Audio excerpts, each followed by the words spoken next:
340 magasins, dont 280 succursales et environ 60 franchises, 1500 collaborateurs en tout et une politique de recrutement de plus de 300 personnes par an. C'est The Phone House et c'est l'atelier de l'emploi. À tout de suite.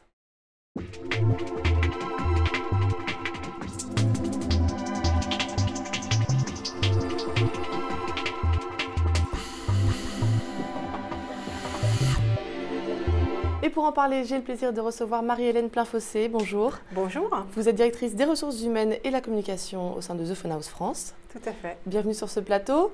On va tout de suite aborder donc, cette politique de recrutement massive, plus de 300 personnes par an depuis plusieurs années et uniquement des CDI. Qu'est-ce qui justifie cet emploi, cette croissance ? Alors tout d'abord, on est dans un secteur d'activité, on recrute beaucoup de jeunes, souvent un premier emploi, et donc on a un turnover naturel de l'ordre de 20 à 23% par an, ce qui justifie donc des recrutements. D'autre part, l'entreprise est en croissance, a de nouveaux projets, a de nouveaux métiers et donc est en recherche de nouveaux talents, plutôt des jeunes talents parce que beaucoup vont évoluer dans l'entreprise. Oui. Ils vont évoluer justement, on va le voir tout à l'heure avec les programmes de formation. Beaucoup de CDI, on pourrait se poser la question, est-ce que c'est un contrat qui est adapté au marché du travail qui est un peu en crise en ce moment? Alors, même si The Phone House est moins en crise que certaines entreprises dans certains secteurs, pourquoi uniquement des CDI? Alors, uniquement des CDI, c'est peut-être un peu exagéré. Oui. On recrute. Notre politique, c'est de recruter des CDI. Pourquoi? Parce qu'on souhaite avoir des gens qui s'investissent dans l'entreprise, qui vont faire un parcours avec nous, parcours dans lequel on va les accompagner, dans lequel ils vont développer des compétences, dans lequel ils vont acquérir une valeur, qui pourront ensuite monnayer en quelque sorte sur le marché du travail, parfois d'ailleurs au sein de l'entreprise, on en reparlera. Nous recrutons quand même quelques CDD parce que comme tout le monde, on a des jeunes qui font des bébés, donc ça c'est une bonne nouvelle. Donc par exemple pour des congés maternité, ponctuellement pour d'autres besoins, des personnes qui vont être absentes un peu longtemps ou voir sur des périodes de Noël un surcroît d'activité qui nous conduit à recruter des CDD. Encore une fois, on le fait plutôt par obligation que par politique. Notre souhait, avoir des gens qui ont envie de s'investir dans l'entreprise. Et qui veulent rester chez Phone House. Qui veulent rester chez Phone House. Il reste notamment pour la formation, plusieurs programmes de formation en fonction du niveau du salarié, de ses attentes. Est-ce que vous pouvez nous en parler un petit peu ? Tout à fait. Alors, c'est très important la formation chez nous. On y consacre plus de 5% de la masse salariale. Oui. Pourquoi ? On est dans un secteur qui bouge tout le temps. Il y a 3 ans, qui imaginait les tablettes ? Il y a 4 ans, qui imaginait l'iPhone ? Maintenant, il y a Android, etc. Il faut constamment s'adapter à l'environnement dans lequel on est. Constamment s'adapter, ça veut dire apprendre. Il faut connaître ces nouvelles fonctionnalités, ces nouveaux produits, savoir comment ils fonctionnent, pouvoir les expliquer aux clients. La moindre des choses, c'est qu'on forme nos conseillers commerciaux à ces nouveaux produits pour qu'eux-mêmes accompagnent leurs clients à trouver les meilleures solutions. Donc, beaucoup de formations autour du produit, autour des fonctionnalités de ces produits, mais aussi des formations pour développer les compétences relationnelles, managériales. Exactement. Donc, tout un programme, tout un cursus qui permet aux salariés de nous rejoindre, par exemple, comme conseiller commercial débutant, puis de devenir junior, confirmé, expert, et puis ensuite passer responsable de magasin. Parce que la plupart des responsables de magasins et même des directeurs régionaux sont issus de la promotion interne, c'est ça? Voilà, c'est vraiment notre souhait que les postes de management et aussi un certain nombre de fonctions en siège soient pourvus par des gens qui ont commencé leur carrière en magasin.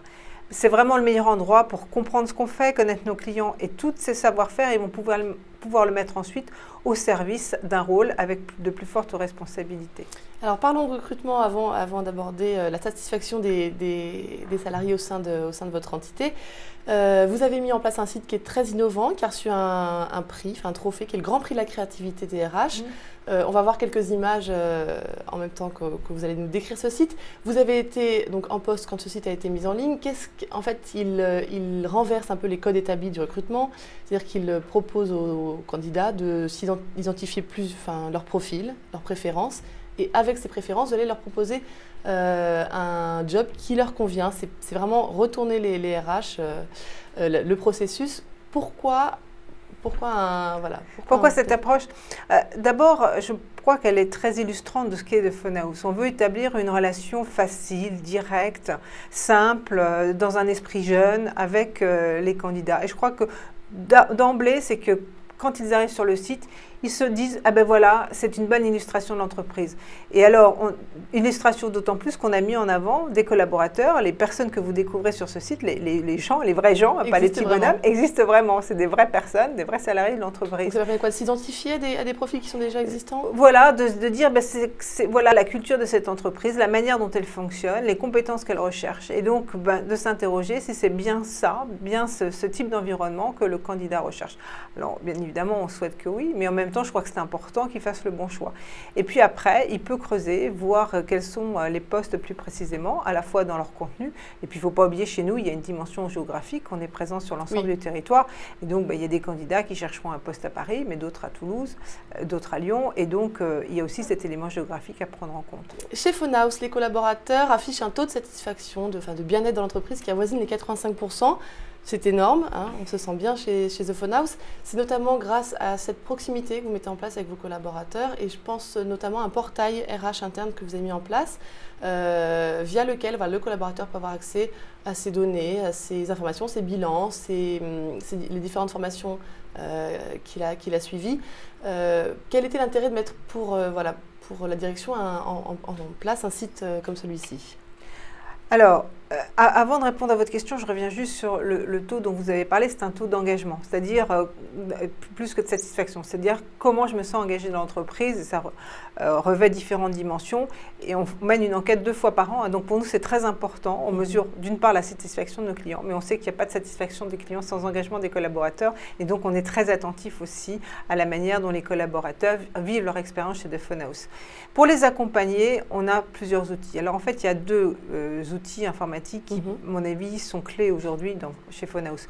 Le premier, c'est le portail dont vous parlez, le portail qui est relié directement au système d'information ressources humaines, qui permet à chacun d'avoir accès à ses données, par exemple ses informations personnelles, de pouvoir les modifier. On parlait tout à l'heure de maternité, un heureux événement, mais comme ça, je peux le mentionner et du coup avoir droit à tous les avantages qui sont liés à cette parentalité. Mais par ailleurs, je peux aussi avoir accès à mes entretiens annuels, aux formations que j'ai suivies ou celles qui sont prévues, etc. Si je suis manager, j'aurai accès à mes informations, à celles de mon équipe. Ça, c'est le premier outil lié au système d'information RH. Depuis peu, donc depuis cet été, nous avons un autre outil qui est beaucoup plus novateur encore, qui est un réseau social interne, en fait, lié aussi à un moteur de recherche, donc qui s'appelle Connect. Ce qui fait que chaque salarié dans l'entreprise peut créer son profil. Alors là, c'est totalement volontaire. Ils l'ont tous fait. Hein. Chez nous, c'était facile. Mais c'est vrai que dans le système précédent lié à nos systèmes, c'est nous qui créons les fiches et qui alimentons les dossiers des collaborateurs. Et voilà. Et il n'y a pas de communication entre les différents participants. Tandis que sur Connect, donc vous retrouvez par exemple les codes de communication que vous allez utiliser sur Facebook. Et donc les gens créent leur profil, mettent leurs photos. Et là ils s'échangent quoi, des anecdotes, des photos, Alors, ça peut être ça, mais c'est quand même un outil professionnel et donc qui remplit aussi cette vocation. Quelqu'un rencontre une difficulté ou a une question en disant « mais comment tu as fait pour paramétrer le dernier iPhone 4S hein, j'ai pas trouvé comment charger et donc quelqu'un soutien de ses collaborateurs. Voilà, et les gens vont répondre ou ils vont poser des questions à la direction et on organise des forums. Ça c'est du lien social aussi, ça permet. Exactement. Et donc on peut aussi créer des groupes. Moi par exemple, j'ai créé le groupe de ma direction. J'ai invité tous mes collaborateurs de manière à ce qu'on puisse échanger les informations qui sont liées juste à notre communauté. D'accord. Et enfin, dans cette optique de proximité avec le salarié, vous avez fait en sorte que les membres du comité de direction rencontrent de façon sporadique tous leurs collaborateurs, peu importe le niveau, dans différentes régions. Quel est le but de cette démarche ? Si vous voulez, ce qui est important quand on a un réseau de distribution, c'est de maintenir une proximité, un maillage extrêmement étroit entre les personnes qui sont dans les magasins et qui tous les jours servent les clients, ce qui est quand même vraiment la finalité de notre entreprise, et puis le siège, alors qui se dit au service des magasins, mais au fil du temps, on peut parfois oublier finalement cet objectif et se concentrer sur des objectifs plus personnels. Et donc, ce qu'on a fait l'année dernière, c'est qu'on a décidé que chaque membre du comité de direction, moi y compris, allait parrainer des régions. Donc, on a 15 régions, on est 8 au comité de direction, donc il y en a qui ont plus de régions que d'autres, moi je parraine 3 régions par exemple. Et donc on a une charte du parrainage qui fait qu'on va aller voir par exemple au moins une fois par an tous les magasins des régions dont on parraine. Ce qui permet d'une part aux salariés de se sentir pas abandonnés, mais voilà, en faisant partie d'un grand mouvement, voilà. Et puis ce qui permet aussi peut-être du côté du comité de direction de se rendre compte des difficultés, des obstacles que peut rencontrer chaque voilà, pourquoi c'est tous les membres du comité de direction, parce que chacun dans son domaine déploie des outils, invente des process, des politiques. Bon, et ben c'est bien d'aller voir de l'autre côté comment ça se passe, hein, et si ça se met en place comme on l'avait imaginé, s'il y a des difficultés à la mise en œuvre, si on peut améliorer des choses, et puis tout simplement de faire le constat de comment sont les magasins. Quand vous vivez toujours dans un endroit, à la fin, il y a des petits défauts ou des problèmes que vous rencontrez, et puis auxquels vous êtes habitué, vous vivez avec. Parfois un escalier qui est peut-être un peu délabré et qu'il faudrait changer, et vous vous rendez pas compte. Ça permet aussi de faire remonter des problématiques. Voilà, et du coup vraiment d'avoir cette proximité, d'échanger, et que chaque collaborateur ait vu au moins un membre du comité de direction, où qu'il soit en France. Très bien. Merci Madame Plainfoncé pour toutes ces précisions. Merci à vous. Je vous souhaite bon courage pour ces recrutements et cette gestion de vos 1500 salariés. Merci de votre accueil. Je vous en prie et à très bientôt pour un prochain épisode de l'Atelier de l'Emploi.